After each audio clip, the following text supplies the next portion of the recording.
আজকের লেকচারে শুরু করব আমরা বাউন্ডারি ভ্যালু অ্যানালিসিস। এর আগের লেকচারগুলোতে আমরা টেস্টিং এর সবগুলো ব্যাপার কিন্তু কমপ্লিট করে দেখে নিয়েছি, যেগুলোর ভিডিও অলরেডি আমাদের প্লেলিস্টে চলে এসছে। এই লেকচারটা দেখার একটা প্রিরিকুইজিট তোমাদের বললাম, দেখতে পাচ্ছ এই টপিকটা আমি স্ক্রিনে হাইলাইট করলাম, ব্ল্যাক বক্স টেস্টিং।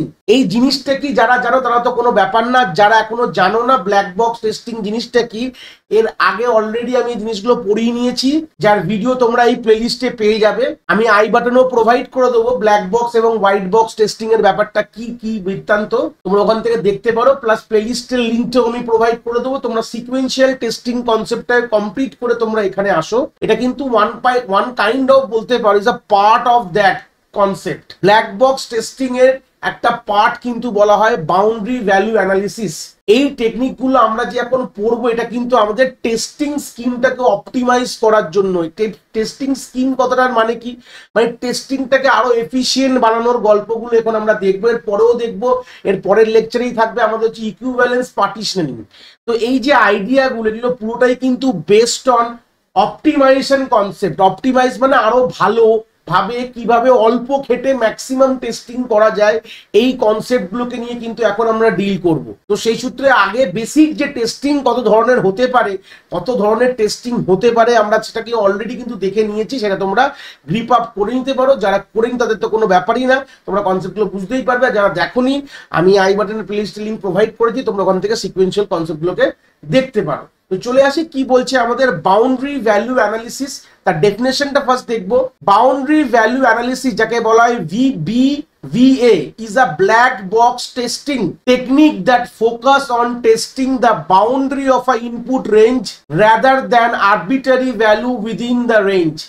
এই যে ইংলিশটার সিম্পল বাংলায় যদি কথা বলি সেটা একটা এক্সাম্পল দিয়ে বোঝাই। ধরে নাও তোমার একটা ফাংশন রয়েছে, ধরে নাও আমি ফাংশনটার কথা বললাম যে তোমরা যখন ক্লাস 11-এ যখন তোমরা ওঠো, তোমাদের সায়েন্স পড়তে পারো বা কমার্স পড়তে পারো বা আর্টস পড়তে পারো, তিনটে সাবজেক্ট তোমরা নিয়ে পড়তে পারো অ্যাকর্ডিং টু ইউর মার্কস। ধরে নাও এমন একটি ফাংশন আমি বানিয়েছি যেই ফাংশনে ইনপুট হবে মার্কসটা যাবে, আর সেই ফাংশনটা তোমাদের বলবে তুমি সায়েন্স নিয়ে পড়বে কি কমার্স নিয়ে পড়বে কি আর্টস নিয়ে পড়বে। ফাংশনের মধ্যে কি লেখা আছে সেটা নিয়ে আমি কথা বললাম না, তোমরা আশা করি এই কনসেপ্টটার ফাংশন তোমরা বানাতেই পারো, অলরেডি বানিয়ে এসছো, হয়তো যেরকম লজিক্যাল তোমরা কোডিং করেছো হয়তো বানিয়েছো, যাই হোক আমি সেটা নিয়ে কথা বললাম না।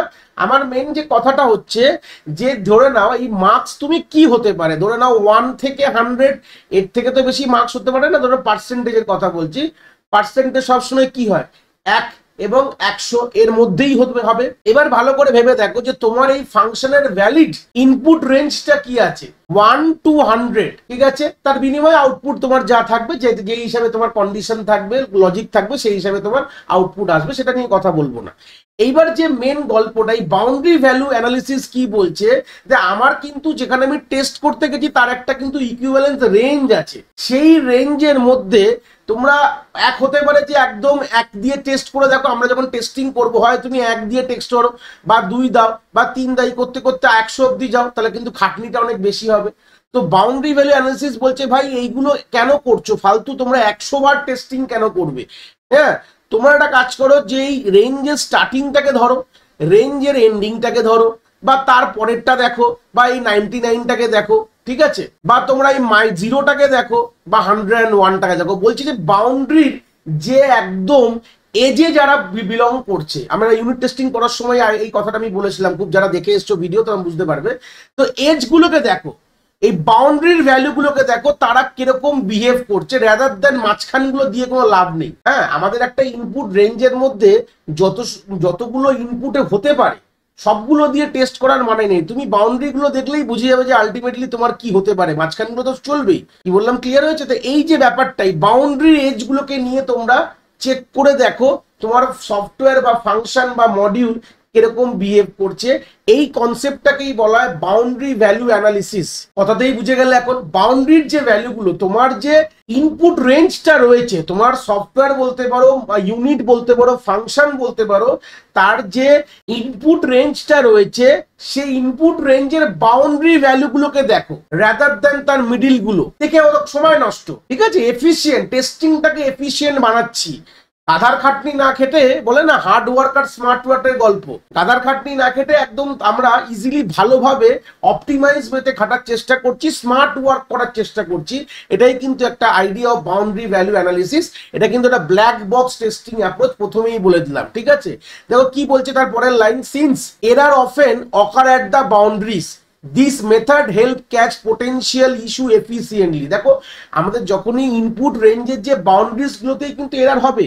আমরা জেনে গেছি 1 থেকে 100, যদি 1 ঠিক কাজ করে 2 ঠিক কাজ করবেই, 100 ঠিক কাজ করলে 99 ঠিক কাজ করবে, 99 ঠিক কাজ করবেই। এটা কিন্তু প্রবলেম না, এর মাঝখানে যে কোনো ভ্যালু ঠিকঠাক কাজ করবে। বাট যে আমাদের যে ইনপুটের যে এক্সট্রিম যে বাউন্ডারিজ গুলো, যেমন 0, 101, -1, এইগুলো দিলে সিস্টেম কিভাবে বিহেভ করবে, তো এইগুলোকে অ্যানালিসিস করো। যে কোনো, আমি একটা এক্সাম্পল দিলাম এই মার্কস ফাংশনের, বাট তোমরা যে কোনো জিনিস, এটা অ্যাকচুয়ালি মার্কস ফাংশন, এটা স্ট্রিম সিলেকশন ফাংশন হয়তো, তো যেই সূত্রে এটা তোমরা যে কোনো এক্সাম্পলের জন্যই ফিট করতে পারো। যে কোনো যখন আমরা মানে ইউনিট বানাই বা আমাদের সফটওয়্যারে ইনপুট রেঞ্জ থাকে, যে কোনো ইউনিট বা মডিউল বা ফাংশন মানে তার ইনপুটের রেঞ্জ থাকে, তার বাউন্ডারিজ গুলো দিয়ে চেক করো, তাহলেই তোমরা কিন্তু আলটিমেট যে এরার গুলো ওখানেই আসতে পারে। আর তোমরা যে ইস্যুগুলো তোমরা এফিসিয়েন্টলি কিন্তু তোমরা বা তোমরা ইজিলি কিন্তু ওই জায়গায় ধরতে পারে, বেশি গাদার খাটতেই না খেটেই, সিম্পল কথাই বলছে। পারপোজ কি বলছে, to identify defect at boundary at input boundaries where error occur are most likely to occur. তাহলে মোটামুটি আমরা যে ডিফেক্ট গুলো ইনপুটের যে রেঞ্জটার বাউন্ডারিতে আমরা চেক করছি, তাহলে আমাদের এরার কিন্তু আমাদের মিডিল ভ্যালুতে খুব আসে না, রেঞ্জের মাঝখানে আসে না, দেখো বাউন্ডারিতেই বেশি আসে, তাহলে আমরা এফিসিয়েন্টলি ওগুলোকে ধরতে পারছি। এই কারণেই ব্যবহার করা হয়, এটাই purpose. To reduce the number of test case while maintaining a high test coverage. ধরে নাও আমাদের এটা তো আমরা যে ইনপুট যে সেটটা আমি নিলাম সেটা তো 1 থেকে 100, মানে 100 খানা ভ্যালু দিয়ে টেস্ট করতে হতো, এরকমটা 1000 হতে পারতো, এরকম কোনো টেস্টিং সিনারিওতে 1000 খানা টেস্ট কেসেস হতে পারতো। তো অবভিয়াসলি এটা, এই যে সিনারিওটা আমরা যদি মাথায় রাখি, তাহলে কি ভালো হবে, টেস্ট কেসেসটা কমে যাচ্ছে। দেখো যেখানে আমরা 100 খানা করতাম, সেখানে আমরা 5টার মধ্যে বলে দিতে পারছি যে এটা ঠিক আছে কিনা, তাই তো। দেখো আমরা 0 দিলাম, 1 দিলাম, 99 দিলাম, 100 দিলাম, 101 দিলাম, তো আমরা 5টা হিসাব মতন দিলাম, দিয়ে বলে দিলাম যে এই মডিউলটা ঠিকঠাক কাজ করবে কিনা, তোমার টেস্ট কেসই কমে গেল। তো এটা যে একটা অপটিমালিটি কনসেপ্টে চলে যাচ্ছে, মানে ভালো কাজ করছি কম সংখ্যক খেটে, মানে খাটনিটা কম হচ্ছে, কাজটা ভালো হচ্ছে, বড় কথা। তারপরের পয়েন্ট কি বলছে, to ensure the system behave correctly at minimum maximum and just beyond this limit। তাহলে এটাই তো বললাম, মিনিমাম ম্যাক্সিমাম মানে কি, মিনিমাম হচ্ছে 101 আর ম্যাক্সিমাম হচ্ছে 100, এবং তার বাইরে, তার বিয়ন্ড দিস লিমিট বলতে গেলে 1-এর আগে কি হতে পারে, 100-র পর কি হতে পারে, এগুলো হচ্ছে বিয়ন্ড দিস লিমিট। তাহলে এই সিনারিওতে আমরা যদি টেস্ট করি তাহলে আমরা এইটুকু আইডিয়া পেয়ে যাচ্ছি যে আমরা একটা রেঞ্জের মধ্যে কি হবে সেটা তো আমরা বুঝেই যাচ্ছি, যে এক যদি ঠিক থাকে আর 100 যদি ঠিক থাকে, এর মাঝখানে সবকিছু ঠিক আছে। তার বাইরে কি হতে পারে, মানে তার হয় লোয়ার লিমিটের কমে কি হতে পারে, আপার লিমিটের অধিকে কি হতে পারে, সেটাও কিন্তু এখান থেকে একটা আইডিয়া কিন্তু আমরা পেয়ে যাই। নেক্সটে কিছু এক্সাম্পল সিনারিও আমি রেখেছি তোমাদের আরো ক্লিয়ার হওয়ার জন্য। হাউ ইটস টু ওয়ার্ক বলতে পারো। ধরে নাও identify a valid input range, example if a system accept value from 1 to 100, যেটা আমি বললাম, ধরে নাও কোনো একটা সিস্টেম যে 1 থেকে 100 ভ্যালু অ্যাকসেপ্ট করতে পারে। এবার ধরে নাও select test cases at the lower and the upper boundaries and just outside them. তাহলে বুঝতে পেরেছো আমরা টেস্ট কেসেস কোনগুলো ধরবো, তার লোয়ার বাউন্ডারি মানে 1 হচ্ছে লোয়ার বাউন্ডারি, 100 হচ্ছে আপার বাউন্ডারি, এবং তার বাইরে যেগুলো রয়েছে। এরকম টেস্ট কেস কিরকম ভাবে রাখবে, টিপিক্যালি টেস্ট কেস ইনক্লুড, দেখো ভ্যালিড ইনপুটস কোনগুলো, দেখো লোয়ার বাউন্ডারি যেটা 1, যেটা ভ্যালিড বলতে পারো। ধরো লোয়ার বাউন্ডারি থেকে 1 যোগ করে দাও, তার মানে 2 হবে, তাহলে সেটাও ভ্যালিড বলতে পারো। আপার বাউন্ডারি -1, আপার বাউন্ডারি কি ছিল 100 ছিল, তার থেকে 1 কমিয়ে দাও, তাহলে 99 হবে, সেটাও ভ্যালিড রেঞ্জের মধ্যে পড়ছে।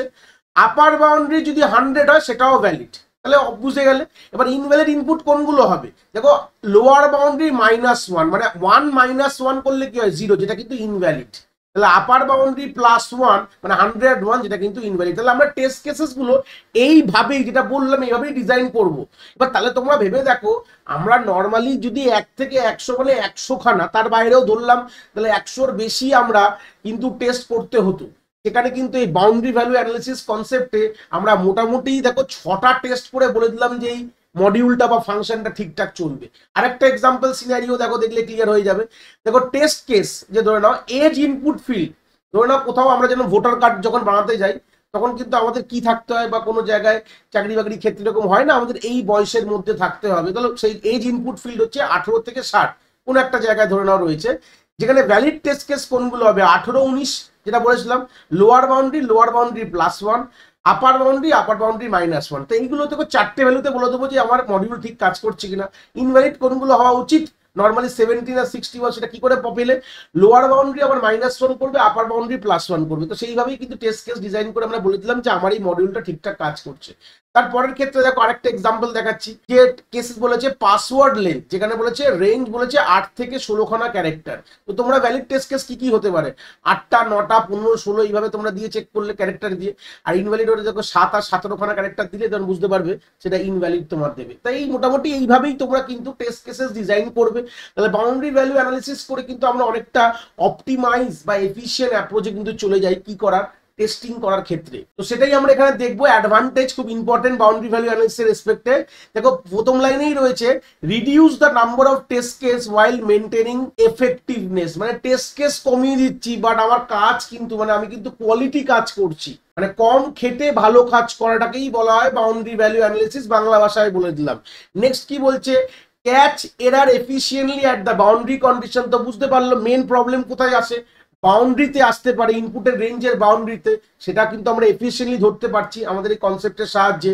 Work well for numeric input field, form validation and range base condition. কোথায় এটা ভালো কাজ করে, ইনপুট ফিল্ড নর্মাল যে নাম্বার ইনপুট ফিল্ডে খুব ভালো কাজ করে। ফর্মে কোনো ভ্যালিডেশন যখন আমরা করি না, যখন কোনো ফর্ম ফিল আপ করো তোমরা অনলাইনে দেখেছো, ওই ভ্যালিডেশন ক্ষেত্রে এটা খুব ভালো চলে। বা রেঞ্জ বেস, যেখানে আমরা রেঞ্জ দিতে হয়, যে বয়সের রেঞ্জ, পয়সার রেঞ্জ, হ্যাঁ রেঞ্জ যেখানে দিতে হয়, স্লাইডার দিয়ে রেঞ্জ আমরা সেট করি, তো সেখানেও কিন্তু খুব ভালো এই বাউন্ডারি ভ্যালু অ্যানালিসিসের কনসেপ্টটা কিন্তু কাজ করে। তো এটাই বলতে পারো, এই ছিল একটা idea of boundary value analysis কি জিনিস।